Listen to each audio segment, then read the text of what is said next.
Hey guys, this is Dean here, and today I'm going to go over how to use the Pro mode on the Fluval app.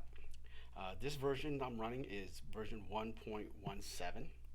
If a new version comes out and there's some dramatic changes to the features, I'll definitely try to make another video out for you guys, okay?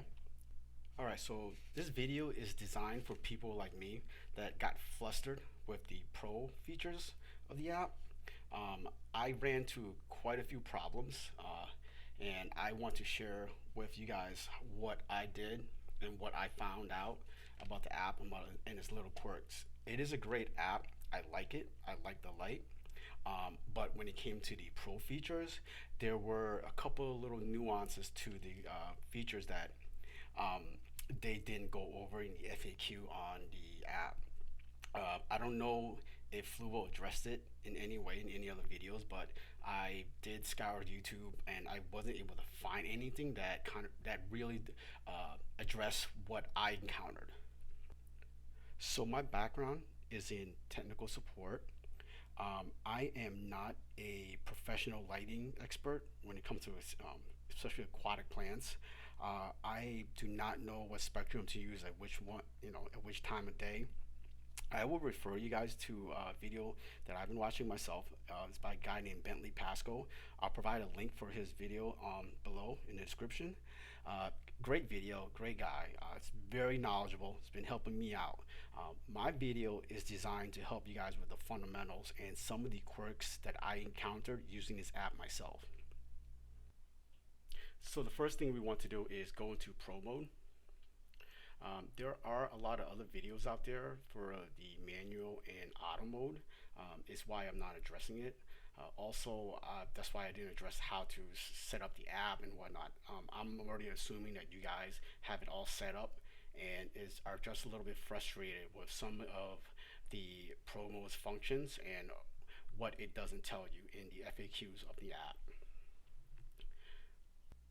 Okay, so to get started, we want to get familiar with what's going on here on the screen.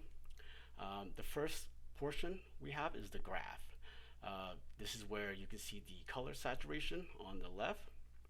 On the bottom, it's the time, and it is in military time. I've read a few comments out there on some of the other videos where they ask if we can switch this over to the standard AM PM time, and you cannot. This app was coded in military time. I find it to be a lot easier for it to be in military time also. And the second portion here is where we have the time points set. This means how many time points are there actually on the app here that you set. The minimum time points that you can have on this version of the app is 4. The maximum is 10. On the bottom of the app is where we have our export, which is where we can export our setups, all right, and our save as, which is very important. Our preview is where we can run through our cycle, our light cycle, in about a minute. So it'll basically go over 24 hours in 1 minute, just to see if you set it up correctly. I would definitely suggest running through this also to make sure that you have it set up correctly. And on the bottom is where we will actually be doing most of our time, which is the edit. Well, we have to stop that first, right? This is where we will be doing most of our work. There are some little quirks here to this section, as I'll show you guys in a little bit. But here is the overview, is where you see all the time points that we have, and also the color saturation. Alright, so we're going to go into the edit portion of the app. As you can see, the graph is still here, but what changed was we have this timeline now. So at the end and the front of the timeline, you'll see the arrows. These arrows are convenient when we want to navigate to the different timelines here, time points, especially if the time points are close to each other. If you're using this on an iPhone or an Android phone or anything with a touchscreen, if you have big fingers like me, you won't be able to like just tap on each time point easily. It's a lot easier to just use these arrows to navigate through. Also, there's a couple things I want to point out. Um, the time points that are available to be added, for instance, let's remove the 6 o'clock timestamps down here with the red trash can. We'll click the red trash can and we'll delete it. So instead of 6 o'clock, for instance, we want it to be about 6:15. So here we'll go down to 6 or 1800 and we'll go to 15. The one thing that I want to point out is that we are unable to make it an odd number. The times, the minutes are in increments of 5. So you've got 5, you got 5, 10, 15, 20. You won't be able to make it a 6:17 or 6:16, for instance. However, if you want to make it an odd number like that, you can take these and slide it. I don't find any need for that. To be honest with you, it doesn't really make sense. What is a minute or two when you're adding these times? So let's go ahead and make that normal, or set it back to 1800.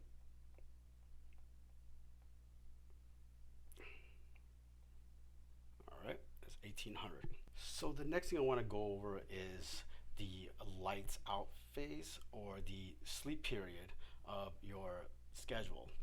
Um, the, what I want you guys to keep in mind here is that you want everything to be zeroed out at the lights at both your 10:30, for instance, here. That's when it starts, all the way to the morning phase, which is the 6 a.m. So by having this both zeroed out, you're telling the app that you want it to be completely dark from 10:30 all the way to 6 a.m. If you don't have these all zeroed out, what the light will do is, say for instance, you have it at 10:30, and then like me, for instance, when I first did this, I was trying to make like a sunrise phase. So I was thinking that at 6 a.m. I could put down a light, like a warm white, just a little bit.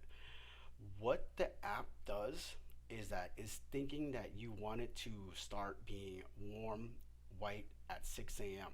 So at the 10:30 time mark, um, up till 6 a.m., it will slowly start ramping up the pure white to a max of 25% at the 6 a.m.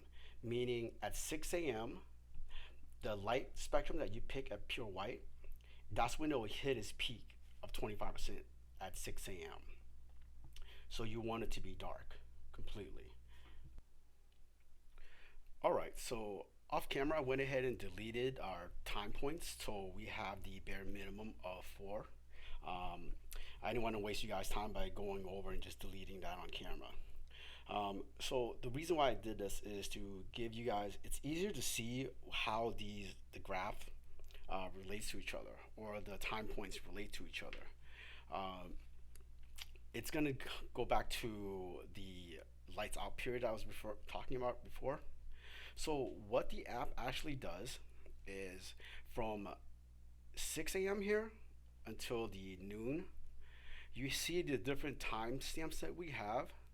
The app, what it does is it notices that what light period you have, so it gradually increases the light spectrum up until the max that you set. So at 12 p.m., whatever max that you set your light spectrum at, 84% here, 20%, is what it will reach at its peak going into the next period. So the next period we have here is 5 p.m. So at for 5 hours, your light is giving out an even distribution of the light spectrum.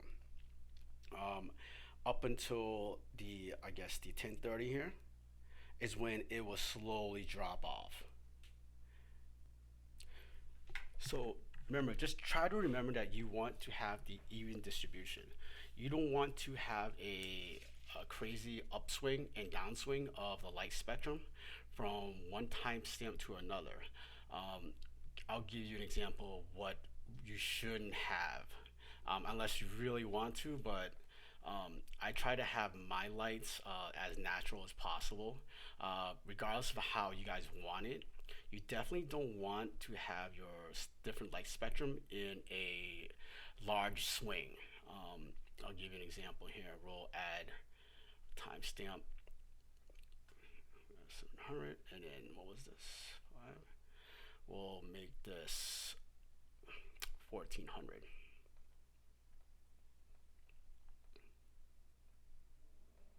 Okay, so if I was to just leave these two time points at 0, as you can see on the graph of how the lights work, it's just gonna go up and then down. It's like there's nothing. So you definitely don't want to have it swing in that manner. You always want to have in some kind of a flow or an even distribution of the spectrum. Uh, I'll give you another example here. You don't want this to be like that, and then that. So as you can see, the reds, how it swings up and down and up and down. In nature, our lights don't do that. So you definitely want to always keep that in mind when you're adjusting all your different light spectrums. So we'll go ahead and delete it. All right, so the next part is going to be saving our edits and changes that we made, and creating a profile. Uh, the first thing we want to do here is, after we made our edits, is definitely click save. Um, so in theory, I believe everybody would think that that's actually saved your edits that you made. If you created a profile and you made some edits to it, you would have to click save as, so it would create a new profile. You would not be able to rewrite a profile that you already created. It has to be created as a new profile. That is a very important thing to remember. So we'll click 24/7. Let's try this out here. All right, we'll save. There we go. We will try to, we'll export that out, and the save was successful. I'll give you an example of what I'm referring to here. So that was, let's make sure first of all that it took it. So we'll export out a different profile. All right, so it took the tropical river, and let's see what happens when we go back to 24/7. All right, so what I'm talking about here is, say for instance, we wanted to change this. Um, let's just add another timestamp here. So we'll make it 7 o'clock. All right, it doesn't really matter. Let's go ahead and click save. So as we should have this timestamp, and it should remain correct. All right. All right, so we'll go ahead and export. Now, this was saved under the 24, supposed to be saved under the 24/7. We'll try that out. As you saw what just happened, the app didn't recognize it when I tried to export another profile. It didn't even actually do anything for me here. Let's try this again. There we go. If you encounter that issue, go ahead and do it again, and just try to be patient with the app. Oh, it wasn't even recognizing my mouse movement. So we'll try that again. Export 24/7. Okay, so as you can see, that timestamp that we inserted previously, it did not save it, even though we click save here at the bottom. what we want to do instead, again, like what I said earlier, is you would want to click Save As. Let's do this again here. Click Edit, add timestamp, 1900, right? And then there we go. Click Save. I'll click Save As. We'll put 24/7 new. All right, click Save. Okay. Let's make sure that it took it. So export.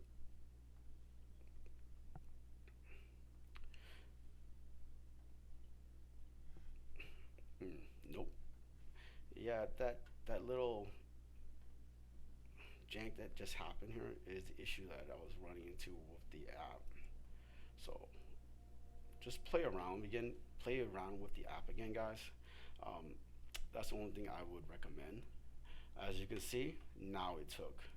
So key takeaway is definitely click save when the edit screen, and always try to remember if you're editing a previous profile that you created, always click save as, and you have to create a new profile.